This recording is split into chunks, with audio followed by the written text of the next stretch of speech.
Bonjour et bienvenue dans l'épisode 106 du podcast Mes trucs de prof. Je suis Émilie Lefatan, formatrice et coach professionnelle, et Mes trucs de prof est un podcast dans lequel je partage avec la communauté enseignante mes réflexions, mes découvertes, mes expériences dans le but de réfléchir et de faire réfléchir au métier et aux pratiques avec l'envie d'apporter du mieux-être aux profs et par ricochet aux élèves. Aujourd'hui, je reçois dans le podcast Karen. Karen est une enseignante qui s'est présentée à moi comme une enseignante ordinaire. Nous échangeons sur les réseaux sociaux et Karen m'a suggéré de donner la parole à des enseignants ordinaires. Je suis personnellement convaincue que nous sommes toutes et tous uniques et probablement extraordinaires à notre façon, mais j'ai entendu la proposition de Karen et je lui ai alors proposé d'ouvrir le bal. Et Karen a accepté mon invitation. Donc vous allez voir que Karen est une enseignante motivée, qui s'inspire volontiers de ce qu'elle voit et lit ça et là. Elle est hyper positive, elle est humble et surtout résiliente. Et c'est son unicité à elle, parce que vous allez découvrir dans l'épisode que suite à des soucis de santé, Karen est contrainte de travailler à mi-temps depuis 2020. Et donc, l'école inclusive, c'est également pour les profs. Bonjour Karen. Bonjour Émilie. Alors je suis ravie de t'accueillir dans cet épisode, d'autant plus que c'est un peu toi qui en a été à l'initiative. Ben oui, mais écoute, c'est avec grand plaisir et en effet, je suis bien contente que tu donnes la parole à ce genre d'enseignant que j'appellerais ordinaire, voilà. Est-ce que tu voudrais bien te présenter pour les auditeurs et les auditrices qui nous écoutent en quelques mots ? Oui, donc je suis Karen, j'enseigne en CE2, CM1 dans un petit village au sud de la Côte d'Or. Alors, j'ai comme pseudo, notamment sur Insta, mon petit monde à moi. Voilà, mais je ne tiens pas, enfin, je ne fais pas partie de ces enseignants qui partagent plein de choses. Je prends des choses, oui, mais je ne partage pas plus par modestie que par non-envie vraiment de partager. Après, mes conseils, bien sûr, je peux les donner sans problème, hein, mais voilà, Oui, donc tu utilises surtout les réseaux sociaux pour trouver des inspirations et des ressources, voilà. Voilà, oui, parce qu'il y a vraiment de grandes choses de qualité, pas des enseignants et enseignantes qui ont la gentillesse et la bonté de nous les proposer. Et c'est vrai que je m'en inspire beaucoup, c'est vrai. Sinon, moi, j'exerce à mi-temps pour raison de santé. Donc, je travaille en fait 2 jours par semaine, le mardi et le vendredi. Ce ne sont pas 2 jours consécutifs parce que j'ai besoin de pouvoir me reposer.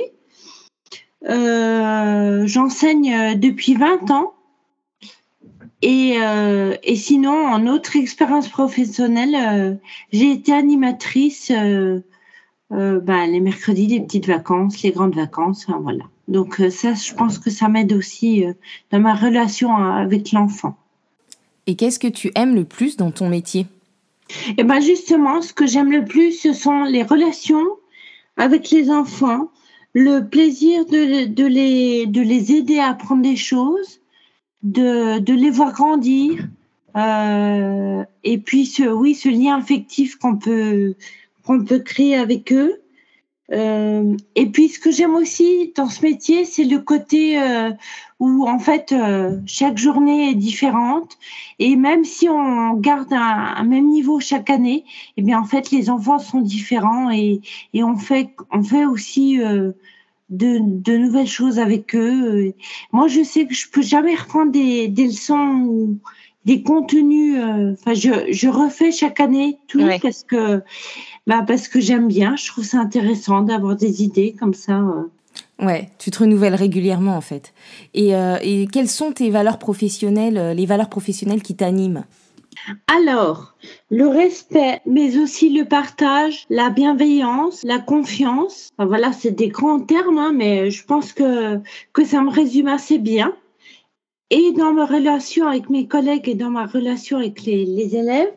Et en fait, J'aime bien aussi tout ce qui est le goût de l'effort, le fait de faire de son mieux, ça je le dis souvent aussi, mais aussi avoir un esprit d'équipe, de la coopération. Mais en un mot, en fait, moi, ce que je dis toujours aux élèves, et c'est mon ressenti, c'est tout simplement d'être heureux d'être là, parce que ça se ressent. Moi aussi, je leur montre, enfin, c'est ma nature, mais voilà, je suis heureuse d'être là, je suis heureuse d'être avec eux, et du coup, je pense que tout passe mieux. Oui, c'est sûr que quand on est heureux d'être là, tout passe forcément mieux. Tu disais que tu étais une maîtresse ordinaire. Pourquoi tu te qualifies ainsi? C'est le fait que j'ai pas des super méthodes révolutionnaires, non plus des moyens. Enfin, voilà, enfin, dans ma classe, par exemple, je pense à tous les collègues qui mettent en place la classe flexible ou des choses vraiment plus pour répondre aux besoins des enfants. Bon, voilà. Alors, je m'en inspire un petit peu. Il y a des choses avec lesquelles je suis d'accord et je trouve ça bien et pour lesquelles c'est aussi possible de les mettre en pratique. Par exemple, dans ma classe, on a un beau canapé. Ça, c'est bien. Les enfants aiment bien. Mais voilà, il y a des choses. Oui, je me considère ordinaire parce que je fais simplement les choses.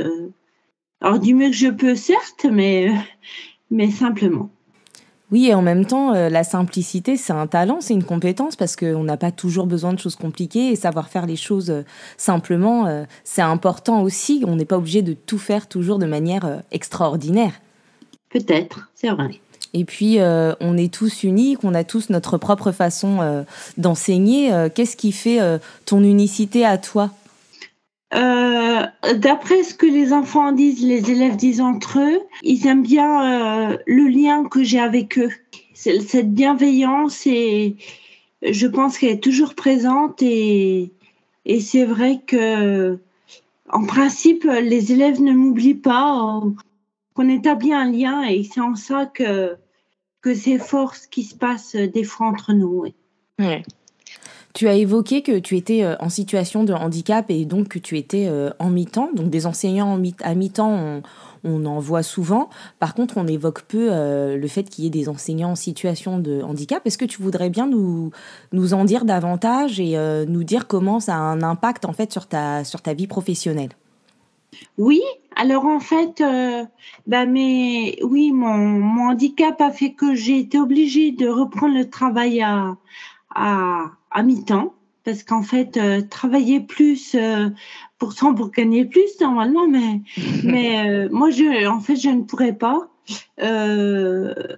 parce qu'en fait, une journée de classe de plus, c'est aussi une journée de classe qu'on prépare en plus, qu'on corrige en plus. Donc, ce serait beaucoup trop fatigant pour moi. Et de tenir aussi physiquement le coup d'être devant les élèves des journées de plus. Donc voilà, le mi-temps me suffit. Et par contre, il n'y a aucune reconnaissance. Enfin, je profite pour en parler là parce que Oui, c'est peut-être méconnu et ça me semble assez injuste parce que moi, j'ai pas le choix que d'être à mi-temps donc pour raison médicale. Et en fait, je suis obligée d'avoir un traitement aussi à mi-temps, évidemment, donc un demi-salaire. Et en fait, il n'y a aucune compensation qui existe. D'accord, même par la MDPH, il n'y a rien qui complète? Non, la MDPH reconnaît mes difficultés à travailler, mais disent que ça n'impliquerait pas à mi-temps. Alors effectivement, c'est ce que je dis, derrière un bureau ou quelque chose comme ça. Peut-être, oui, je pense que je serai à temps plein, mais en classe, c'est pas possible. Est-ce que tu pourrais nous préciser un petit peu plus les aménagements dont tu as besoin pour que les auditeurs et les auditrices comprennent un peu mieux ta situation? Oui, donc en fait, alors je vais essayer de faire simple et de résumer. Il y a quelques années, on s'est rendu compte que j'avais ce qu'on appelle un cavernome. c'est-à-dire une malformation au niveau du cerveau. Et en fait, ça m'a provoqué des AVC. Donc, j'en ai fait un en 2010, j'en ai fait un en 2012, et là, dernièrement, j'en ai fait un en 2020. Et en fait, il y a 3 ans, donc le dernier, fait que je suis devenue hémiparésique. Donc, c'est une forme mineure d'hémiplégie. Donc, ce n'est pas complètement paralysée. Je m'en sers encore, mais avec une grande difficulté sur tout le côté gauche. La vision a été touchée et essentiellement le bras, la jambe, voilà. Donc, je marche avec une canne et une boiterie. Je ne peux plus courir. Ma main gauche, je ne peux plus l'utiliser normalement. Et en fait, suite à ça, on m'a opéré du cerveau. Donc, c'était un grand moment aussi. C'était bien compliqué pour mes enfants, avec la peur que tout ce que ça impliquait. Mais en fait, j'ai eu un super héros qui était mon neurochirurgien et qui a réussi un travail formidable pendant une opération de 7h30, mais en fait, qui a réussi à m'enlever tout ce problème, toute cette malformation. Donc aujourd'hui, je ne l'ai plus. Donc c'est vrai que ça fait avancer. Même si je suis dans cet état-là, je me dis normalement c'est terminé. Donc ça c'est bien. Quelle force. Du coup, tu as repris le chemin de l'école, hein, comme on dit.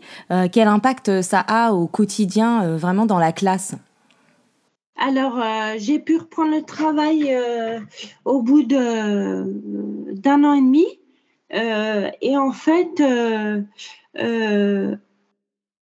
alors c'est parce que je voulais absolument reprendre. Hein. Je pense que, enfin voilà, de toute façon, c'est ce que j'ai toujours dit, mon état ne pourra jamais être mieux. Donc, autant y aller presque dès le début. Voilà, quoi. De toute façon, j'aime ça énormément. Donc, après, ça évite que le cerveau ait le mal. Voilà. Ça contribuait à ton bien-être psychique aussi, en fait. Bien sûr, voilà, tout à fait. Et puis après, dans la classe, ça se manifeste par le fait que, hormis cette boiterie, cette gêne, et par exemple au tableau, je ne peux pas, tout ce qui est géométrie, je ne peux pas le faire parce que je ne peux pas tenir la règle ou faire des perpendiculaires, par exemple, pour montrer au tableau ou aider les enfants. Mais ça, je leur dis aux élèves, et du coup, des fois, quand j'ai besoin de souligner ou de faire un trait, j'appelle quelqu'un qui vient le faire. Alors, ils sont fiers, et puis c'est vrai qu'ils sont toujours très heureux d'aider la maîtresse. Moi, je vois à la récréation, comme je prends donc une canne, un bâton pour m'aider, je pose quand je suis en classe, mais dès que je vais dehors, je prends. Mais ils se battent pas pour me l'apporter. Voilà, ça c'est la gentillesse des enfants. Dans les classes, pour les élèves en situation de handicap, on a des AESH. Qu'en est-il pour les professeurs en situation de handicap ? Eh bien, alors, pour nous, les professeurs, enfin moi en l'occurrence, j'ai une aide qui s'appelle une APSH. Donc, pour les élèves, c'est AESH. Pour les professeurs, c'est APSH. Donc, j'ai le droit, d'après les recommandations du médecin conseil, j'ai eu droit à avoir une aide.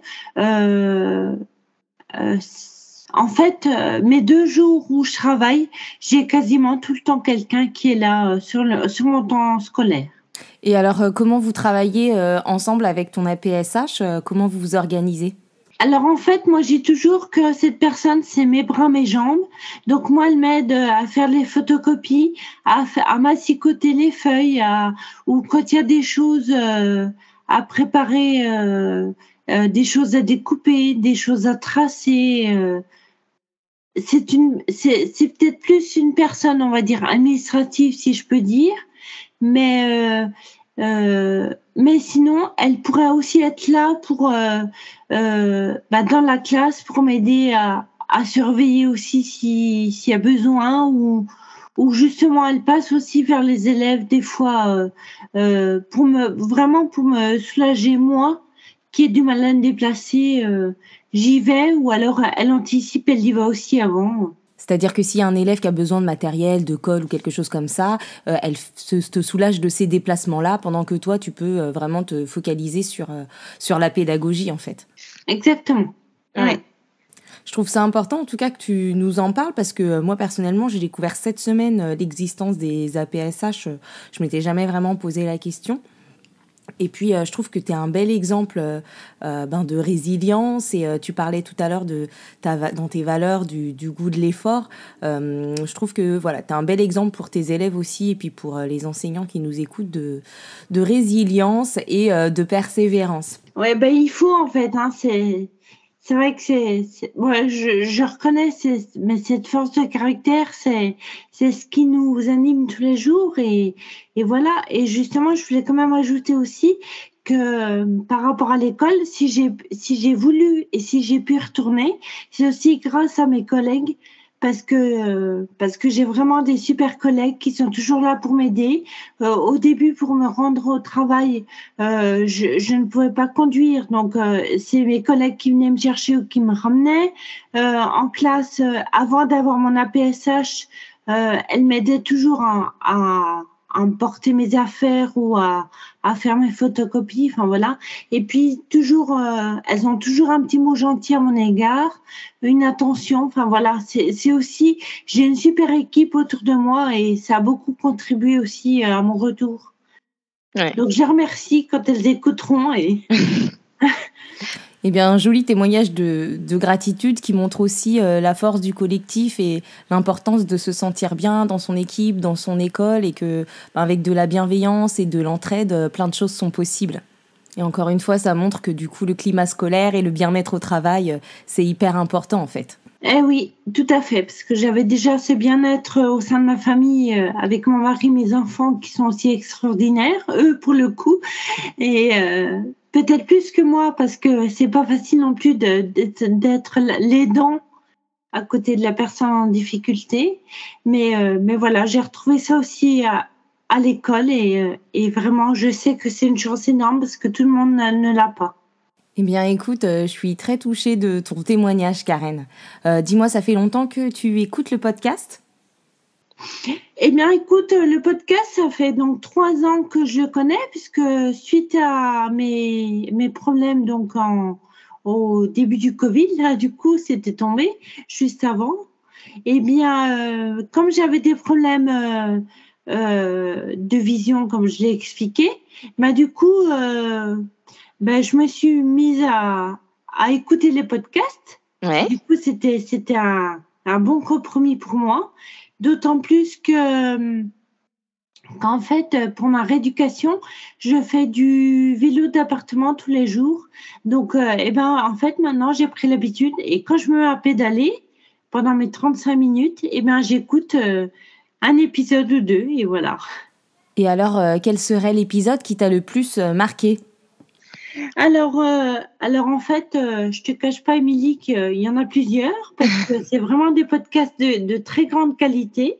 Et ce que j'aime d'ailleurs dans tous ces podcasts, et c'est ce qui fait ta force, je pense, c'est qu'en fait, tu arrives à nous expliquer des choses qui peuvent être compliquées, mais pour lesquelles tu nous donnes en fait des billes, tu t'es documenté avant, donc tu as des références. Et pour nous, en fait, enfin moi en l'occurrence, ça tout devient plus clair et plus limpide et plus facile à comprendre. Donc merci beaucoup parce que du coup c'est vraiment très agréable. Merci à toi pour ce retour. Enfin, d'ailleurs, j'ai envie de tout réécouter encore et encore, tellement c'est intéressant. Donc, merci. Ils sont disponibles, tu peux les réécouter à l'infini. Du coup, pour finir, dernière question, est-ce que tu as un rêve professionnel ? Un rêve professionnel, donc ça reste un rêve. Hein, donc, je me doute bien que ce ne sera pas tellement réalisable, mais ce serait d'enseigner avec des moyens illimités. Que ce soit des moyens financiers, des moyens humains. Ah, voilà, ce serait trop bien. On aurait une idée, on dirait tiens, je vais acheter ça, pas de problème. Voilà. Alors, c'est un très joli rêve et je le partage et je pense que je ne serai pas la seule. Eh bien, écoute, Karen, je te remercie pour ton authenticité et ton partage. Moi, j'ai vraiment envie de te dire que tu es unique et extraordinaire et je suis ravie de partager ton vécu avec les personnes qui nous écoutent. Est-ce que tu veux ajouter quelque chose pour conclure ? Eh bien, écoute, non, c'était un vrai plaisir. Donc, une nouvelle fois, merci de me faire partager cette expérience avec toi. Et puis ben, que les élèves se sentent bien à l'école et voilà, tout ira bien. Super. Merci beaucoup. Au revoir. Voilà, cet épisode est terminé. J'espère que vous aurez apprécié entendre le témoignage de Karen. Vous pouvez laisser un commentaire sur le site mestrucsdeprof.fr ou sur les posts dédiés sur les réseaux sociaux. N'hésitez pas non plus à attribuer le maximum d'étoiles sur Spotify ou sur Apple Podcast au podcast. Et moi, je vous retrouve bientôt pour un prochain épisode. Et d'ici là, prenez soin de vous.